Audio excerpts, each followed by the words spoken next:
president. Tucker, hey. Thank you, Nick. Nice to meet you in person. Great to meet you. Okay, Thank you. Thanks. UFOs are real. Tucker, you've taken the lead in the mainstream media in discussing the latest revelations about UFOs. Why is that? Is it a personal interest? I just believe it's clear that there's been deception around this question from the U.S. government, the Pentagon specifically, and I think it's important to find out more. I mean, if there is real evidence that this planet is being visited from other planets or solar systems, or even if there are aircraft whose behavior we can't explain, why is that not the biggest story in news? I agree. Now, do you have any kind of pushback with that when you run these stories? How do the senior executives feel and other media professionals? My feeling was it's time to rethink like what you think you know.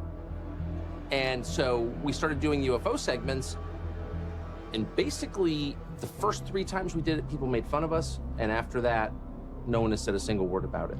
Well, these videos that, I mean, we've all seen the Navy jets chasing the UFOs. Look at that thing, dude. Well, if there's like anything, it's rotating. What kind of emotional reaction do you get watching something like that? You know pilots. My brother's a pilot. I've talked to a lot of pilots. They're very interested in how things lift off the ground and move. They're interested in flight. They're saying, this is something completely different. I don't even know how this works. That's compelling to me. I asked the president about it. What did you make of his response? I thought his response was odd, to be honest with you. I thought it was odd. In what way? He said, you know, I'm not interested in that topic at all. I'm not interested in that topic, and I don't think there's anything there. I didn't believe him when he said that, to be honest with you. It was funny because he nodded his head and then said no. Yes, that's exactly right.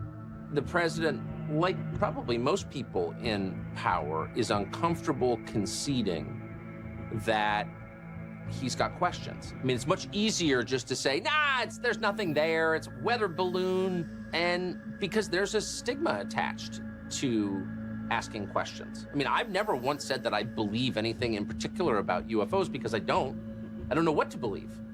But I know when I see it. Do you think he knows more than he's letting on, or do you think, as some people say, even the president doesn't know? My impression was that the president does know more than he said. You know, you'd have to think that any person of moderate curiosity, given the power that a president has, would at some point in, you know, his first couple of years in office, would call down and say, you know, send me all the information you have on UFOs. Like, why wouldn't you do that? Do you think the public want to know? You know the answer. I mean, let's be honest. The people keeping this information secret at the Pentagon believe the information is so terrifying to the public that it would be contrary to the national interest to reveal it. I mean, obviously. When we run through the theories about this, we say, could it be some other part of the US government, some secret black project? Could it be Russia or China? Or could it be extraterrestrial? I'm starting to believe that there is, and I have heard this from someone who I think is knowledgeable on the subject, that there is physical evidence that the US government is holding that, you know, would tell us a lot more about what these objects are. Physical evidence, wreckage. That is correct. Who was that? It's you know, a well-known, someone who worked on this within the government for many years who would know.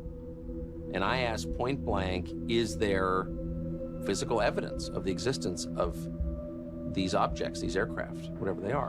And he said, yes, there is. Wreckage in a hangar. Wreckage. He did not say in a hangar. He just said Somewhere. the US government has physical evidence